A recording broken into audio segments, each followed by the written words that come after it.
On a frost-bitten January morning in 1983, 16-year-old Catherine Brennan discovered a photograph tucked inside her father's briefcase that would shatter every assumption she had built about her family, her childhood, and the man who taught her to ride a bicycle in their suburban Maryland driveway.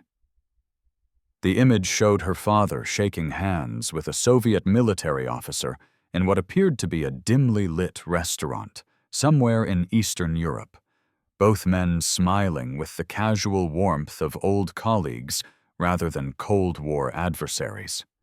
Catherine had been searching for a pen to finish her geometry homework, innocent intention meeting catastrophic revelation in the way that truth so often ambushes us when we least expect it. What she believed about James Brennan, respected State Department analyst and devoted father of three, would prove to be an elaborately constructed fiction that had consumed 2 decades of careful maintenance and breathtaking deception. This is the story of how an ordinary teenager's accidental discovery exposed one of the most damaging espionage operations of the Cold War era, and how the process of uncovering her father's double life would force her to choose between family loyalty and moral duty in ways no child should ever have to contemplate. But before we dive into this story, make sure to leave a like and subscribe to the channel so we can bring you the most gripping Cold War and espionage stories every day, and tell me in the comments where you're watching from. It really helps support us. Catherine Brennan had always thought her family was unremarkably normal. They lived in a comfortable split-level house in Bethesda, Maryland, with a carefully maintained lawn and a basketball hoop mounted above the garage door. Her father worked long hours at the State Department, often bringing home thick folders of paperwork that he reviewed late into the night in his study with the door closed. Her mother, Patricia, taught English at the local high school and spent her weekends gardening and attending her book club meetings.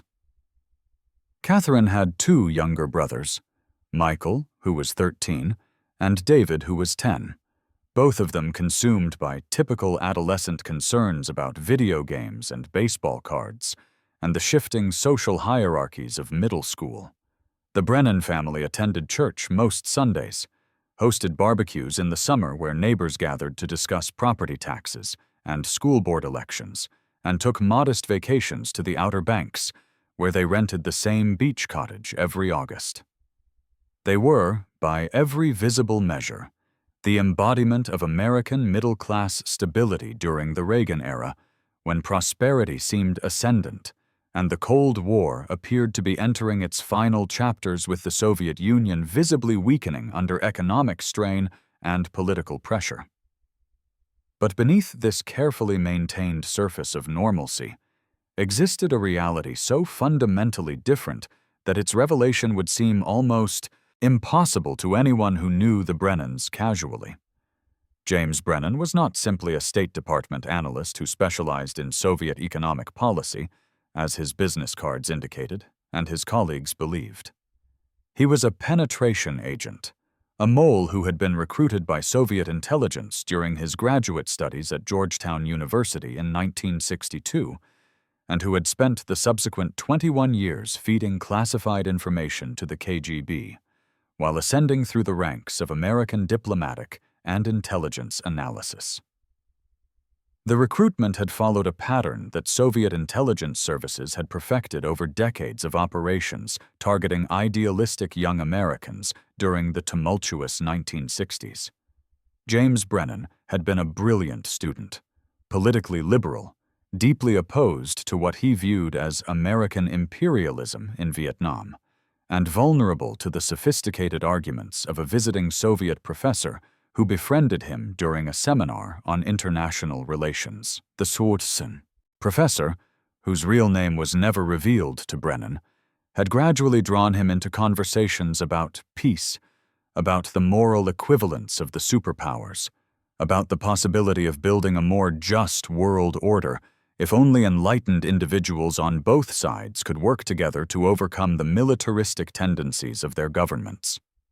By the time Brennan realized he was being recruited, He had already accepted money for what seemed like harmless information, already committed acts that could be used to blackmail him if he refused further cooperation. The classic recruitment trap had closed around him with such gradual pressure that he barely noticed until escape had become impossible.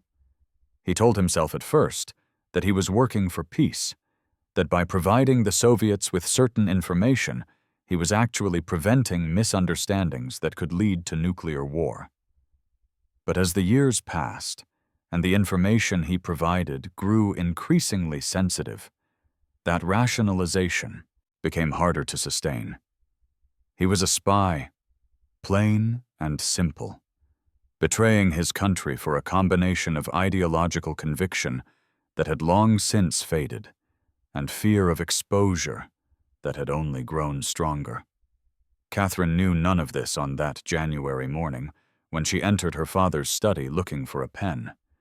She knew only that her father sometimes worked on classified materials and that she was supposed to knock before entering, though this rule was casually enforced since his study was primarily filled with boring policy papers and economic reports that held no interest for teenagers. She had knocked twice, received no answer since her father had already left for work, and entered anyway, assuming it would be fine to borrow a pen from his desk drawer. The briefcase was sitting on his desk, partially open, which was unusual. Her father normally kept it locked and stored in his study closet, but this morning he had apparently been in a hurry and forgotten his usual security protocols. Catherine could see papers inside, and on top of those papers, partially visible, was the corner of a photograph. She almost didn't look at it, almost just grabbed a pen and left. But something about the photograph's placement, the way it seemed to have been recently handled and imperfectly concealed, drew her attention.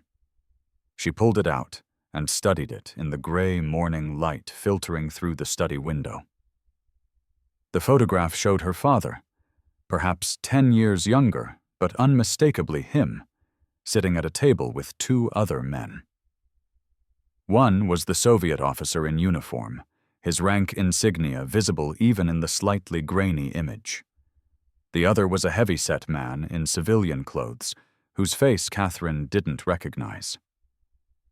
They were raising glasses in a toast, and the atmosphere appeared celebratory, comfortable, intimate in a way that seemed impossible given the Cold War tensions that dominated the news every night. Catherine's first thought was that there must be a reasonable explanation. Perhaps this was from some official diplomatic function, some conference where American and Soviet officials met to discuss arms control or trade negotiations. Her father attended such events occasionally, or so she assumed. But something about the photograph troubled her. Some quality of the setting and the men's body language that suggested this was not an official function at all. The restaurant looked modest, almost shabby, not the kind of place where formal diplomatic meetings occurred. And the expressions on the men's faces showed genuine warmth, the kind of camaraderie that develops between people who know each other well and trust each other completely. Catherine set the photograph on the desk and looked through the other papers in the briefcase. Most were exactly what she expected. Policy reports and economic analyses filled with dense paragraphs about Soviet industrial output and grain production. But beneath these mundane documents, she found a small notebook with entries, written in what appeared to be some kind of code, letters and numbers arranged in patterns that made no immediate sense. She also found a thick envelope containing cash, more cash than she had ever seen in one place, perhaps $5,000 in crisp $100 bills bound with a paper band. Her heart began to pound as the implications assembled themselves in her mind. Her father was meeting secretly with Soviet officials. He possessed unexplained money and coded documents. He was hiding these materials in his briefcase with what now seemed like inadequate security, suggesting he had grown comfortable with his double life and perhaps slightly careless after so many years without detection. The logical conclusion was almost too terrible to articulate even in her own thoughts, but Catherine could not escape it. Her father was a spy. She stood in the study for perhaps 5 minutes, paralyzed by the magnitude of what she had discovered. Part of her wanted to believe she was, misinterpreting innocent evidence, creating a conspiracy theory from coincidental details. But another part, the part that had always noticed small inconsistencies in her father's stories about his work, the part that had wondered why he sometimes received phone calls at odd hours and left the house for mysterious errands. That part knew with absolute certainty that she was seeing the truth for the first time. Catherine carefully replaced everything in the briefcase exactly as she had found it, her hands trembling slightly as she arranged the papers and photograph to match their original positions. She took a pen from the desk drawer, which had been her original purpose in entering the study, and left the room, closing the door behind her with exaggerated care, as if afraid that any sound might somehow alert her father to what she had discovered. She went to school that day in a daze, barely hearing her teacher's lectures or her friends' conversations about weekend plans and upcoming exams. Her mind kept returning to the photograph, to the image of her father raising a glass with a Soviet officer, smiling and comfortable in a way that suggested years of collaboration rather than a single meeting. She thought about all the times her father had worked late, all the business trips he had taken to conferences and meetings whose details he never quite explained fully.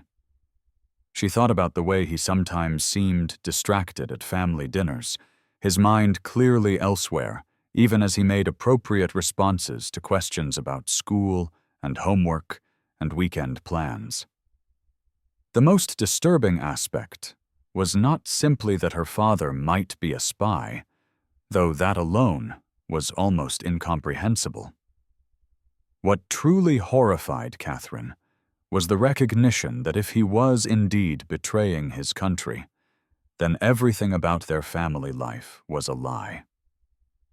Every normal moment, every birthday party and Thanksgiving dinner and lazy Sunday afternoon, all of it had been taking place on top of this foundation of deception.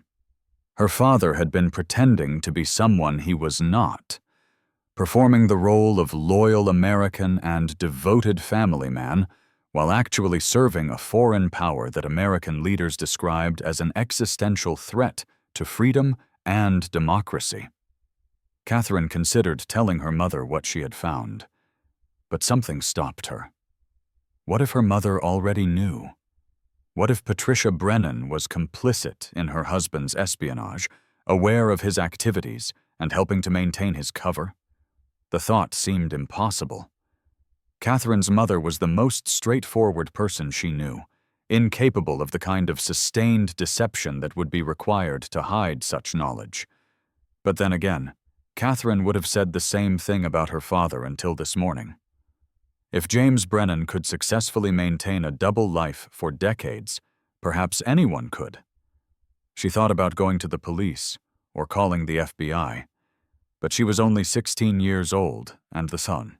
Implications of such an action were overwhelming. What would happen to her family if her father was arrested? Would they lose their house? Would her younger brothers have to change schools, forced to live with the stigma of being the children of a traitor? And what if she was wrong? What if there was some explanation for the photograph and the money and the coded notebook that she simply couldn't imagine? The consequences of a false accusation would be catastrophic, destroying her father's career and reputation based on a teenager's misinterpretation of ambiguous evidence. For 3 days, Catherine carried her discovery in silence, the knowledge sitting in her chest like a physical weight that made breathing difficult.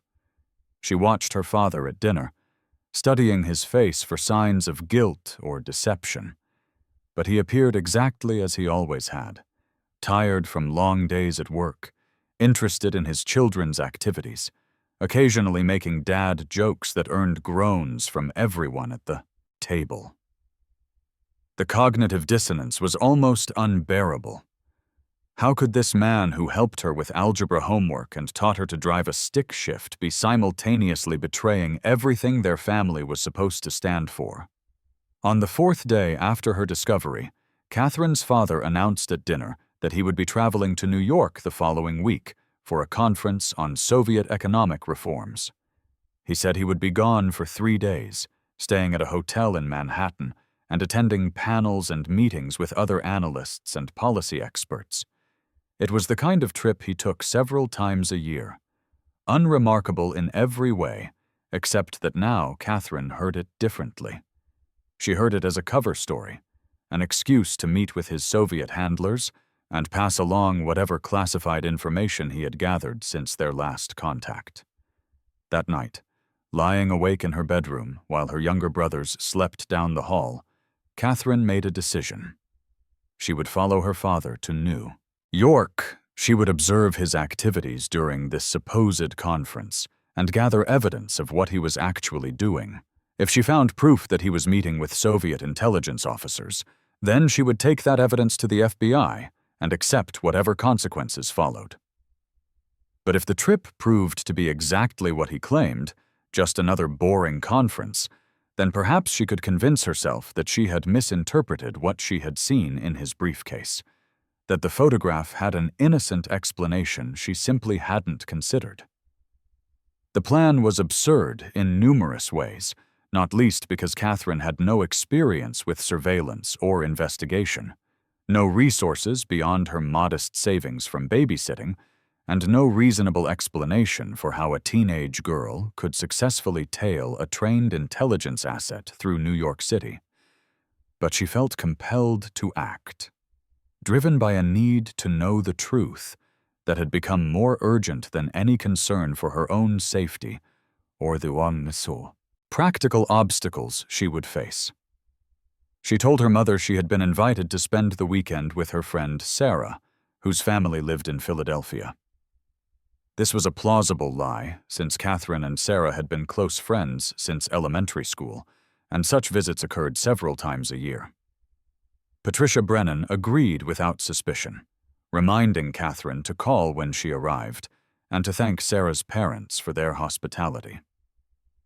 Catherine withdrew $200 from her savings account, packed a small overnight bag, and on Friday morning took a bus to Union Station, where she boarded an Amtrak train to New York. Her father had left for his trip the previous evening, giving her time to arrive in the city and locate the hotel where he was supposedly staying. She had found the hotel name on a travel itinerary left on his desk, the Gramercy Park Hotel, and she had called to confirm that a conference on Soviet economic policy was indeed being held there that weekend. The train journey gave Catherine time to think about what she was doing, to question the wisdom of her plan, and to imagine all the ways it could go wrong. She was skipping school, lying to her mother, and preparing to spy on her own father with no clear idea of what she would do if she actually witnessed him committing espionage. The entire enterprise seemed like something from a spy novel, rather than the life of a high school junior who was supposed to be worried about SAT scores and college applications. But she could not turn back. The need to know had become overwhelming, consuming every other consideration.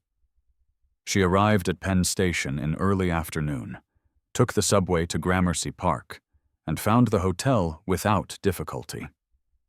It was an elegant, older building with a doorman and an air of understated sophistication that made Catherine feel immediately out of place in her jeans and winter coat.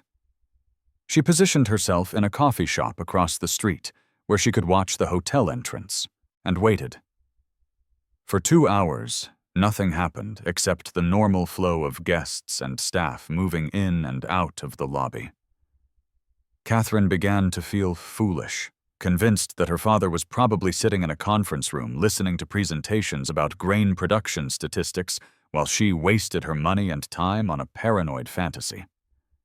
Then, at 4:15 in the afternoon, her father emerged from the hotel. But he was not dressed in the conservative suit he typically wore to professional conferences. Instead, he wore casual clothes, jeans, and a leather jacket that Catherine had never seen before, and he moved with a purposeful stride that suggested he had a specific destination in mind. He walked past the coffee shop without glancing in her direction and continued down the street, checking his watch twice in the span of a single block.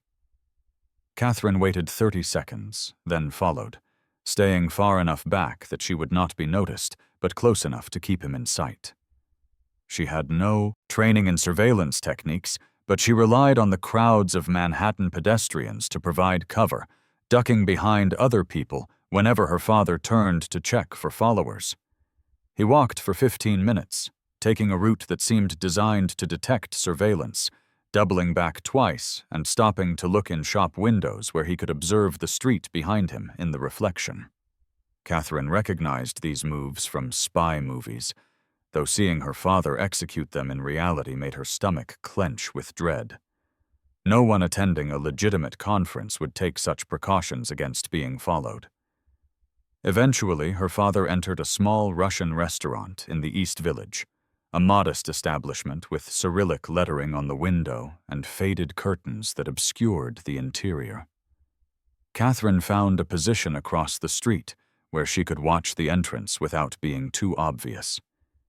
She stood there for 20 minutes, shivering in the January cold, wondering what was happening inside that restaurant and whether she should try to get closer. The decision was made for her when two men entered the restaurant, both of them moving with the same purposeful efficiency her father had displayed. One was young, perhaps 30, with dark hair and a long coat. The other was older, maybe 60, with gray hair and the bearing of someone accustomed to authority. Neither looked particularly Russian, but then again Catherine had no idea what Soviet intelligence officers were supposed to look like. She waited another 30 minutes, her feet growing numb from the cold, before her father emerged from the restaurant. He was alone now, and his expression was troubled. Nothing like the satisfied look of someone who had just attended a productive professional meeting.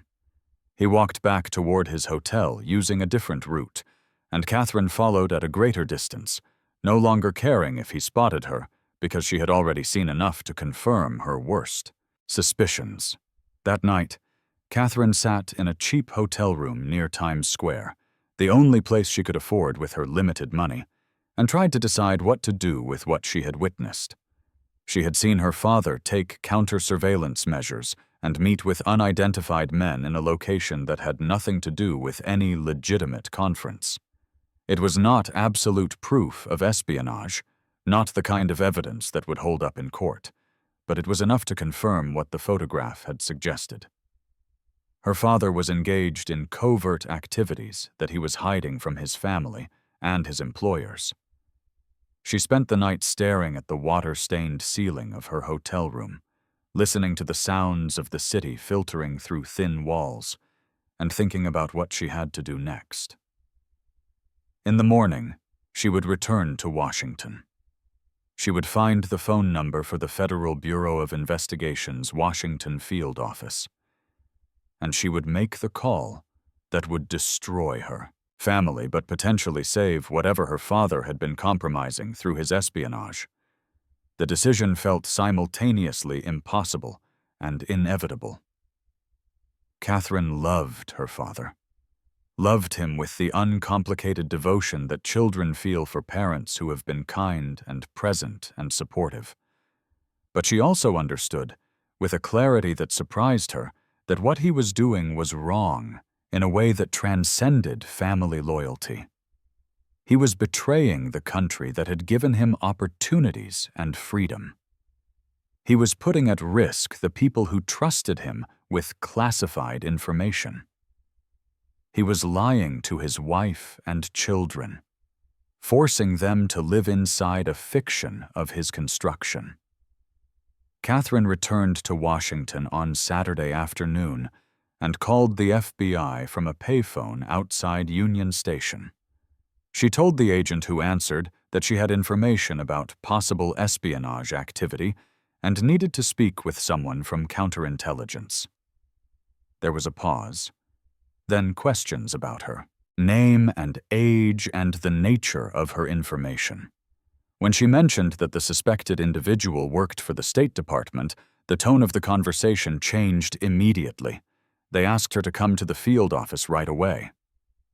2 hours later, Catherine sat in a windowless conference room explaining to 2 FBI agents what she had found in her father's briefcase and what she had witnessed in New York.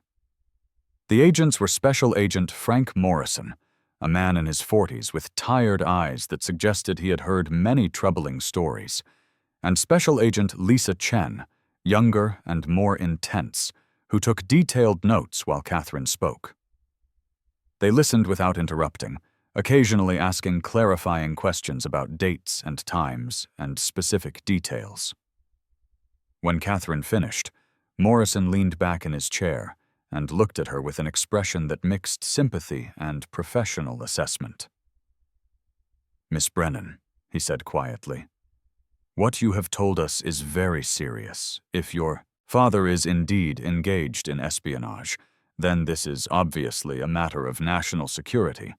But I need you to understand what will happen if we investigate and find evidence to support your suspicions.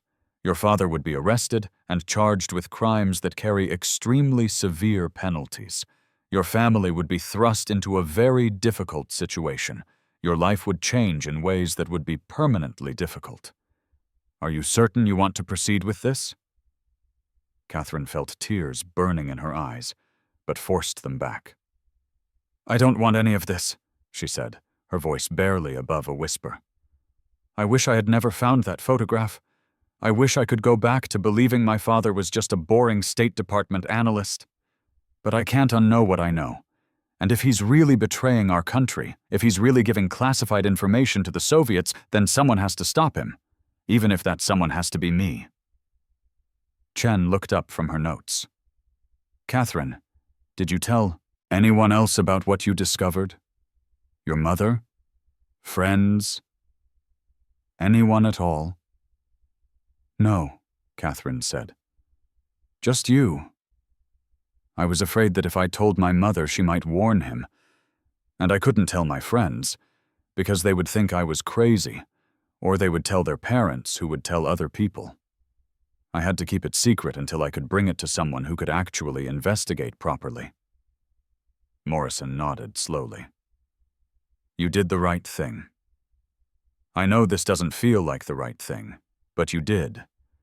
Now we need you to go home and act completely normal. Don't change your behavior toward your father in any way. Don't ask him questions about his work or his trips. Don't give any indication that you suspect anything. Can you do that?" Catherine nodded, though the thought of sitting across from her father at dinner and pretending everything was fine made her feel physically sick. Over the following weeks, the FBI conducted intensive surveillance of James Brennan. They watched his movements, monitored his communications, and tracked his contacts. Catherine knew this was happening, but was not informed of the details. She went to school, came home, did her homework, and ate dinners with her family while agents were presumably observing her father and gathering evidence of his betrayal. The strain was almost unbearable. Catherine found herself watching her father with new eyes, seeing deception in every casual comment about work, every unexplained phone call, every late night in his study.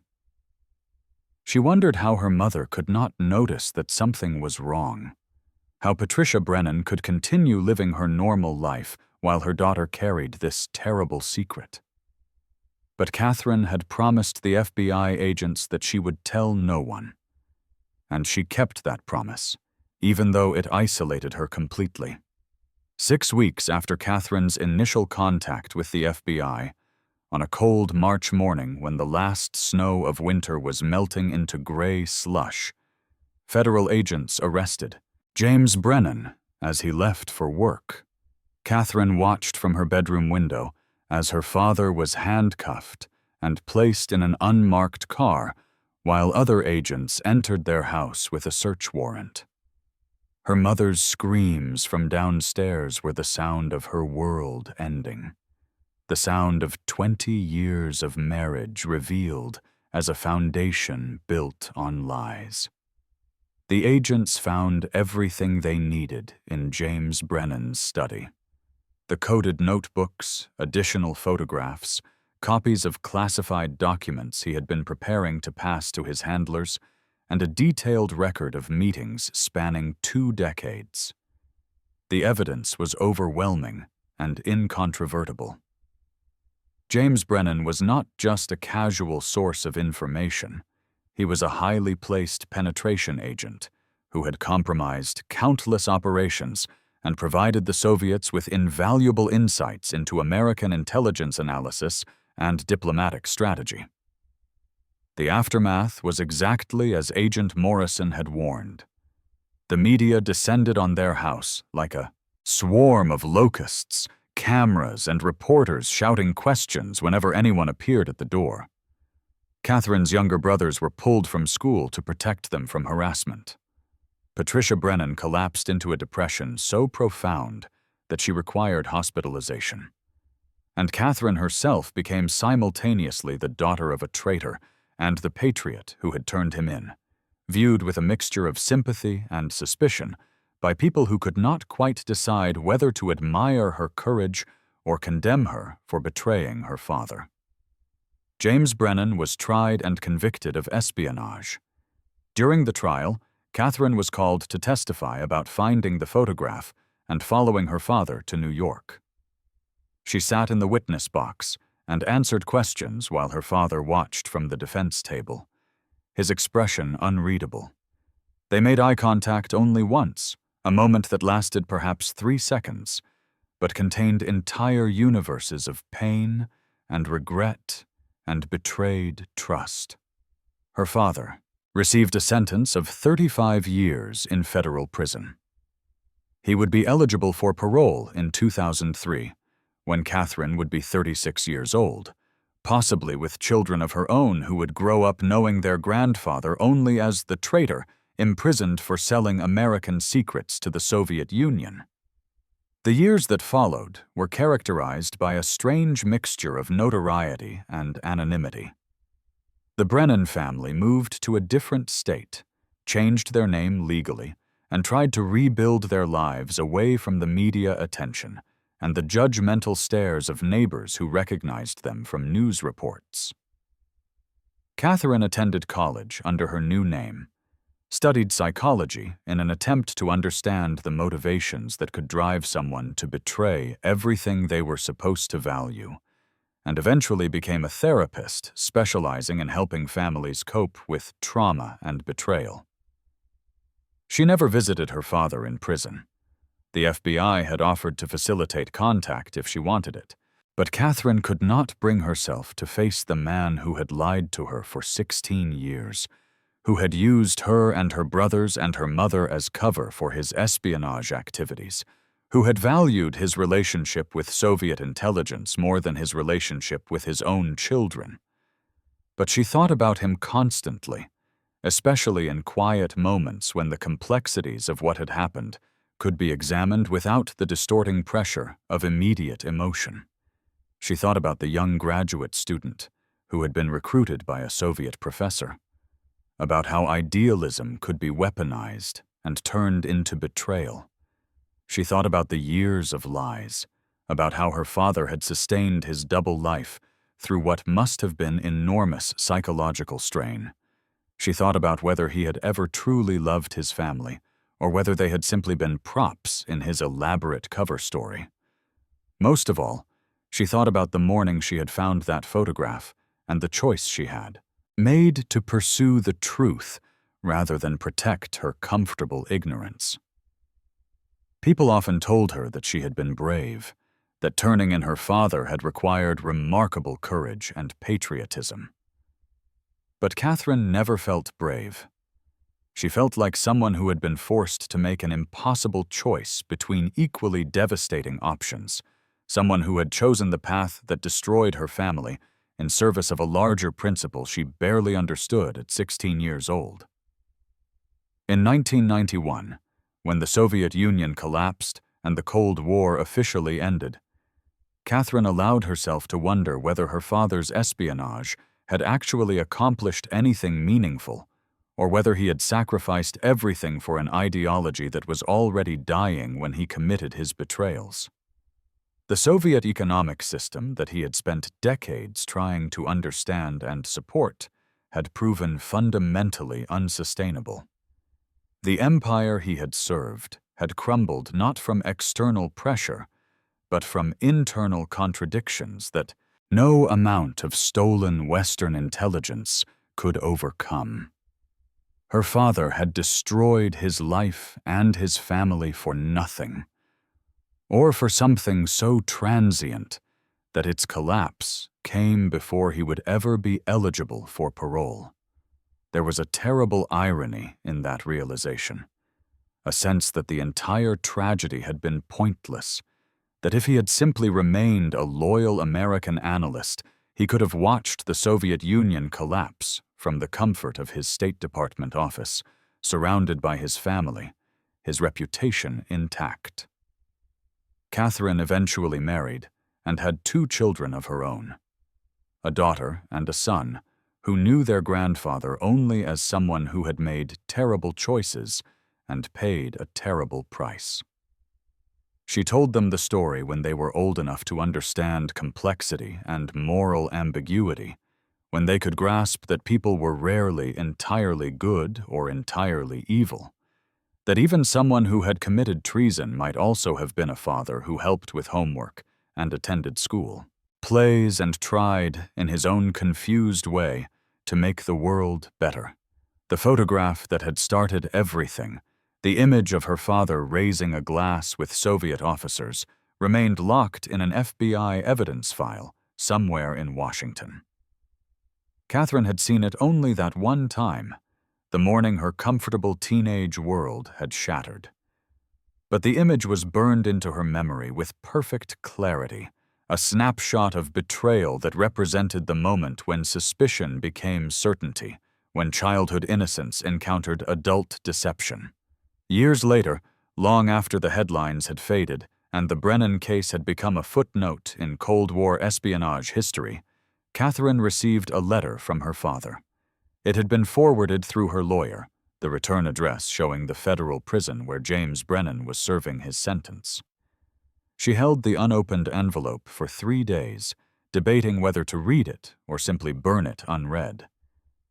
Eventually, she opened it. The letter was brief, just 2 pages of her father's familiar handwriting. He did not apologize for his espionage or try to justify what he had done.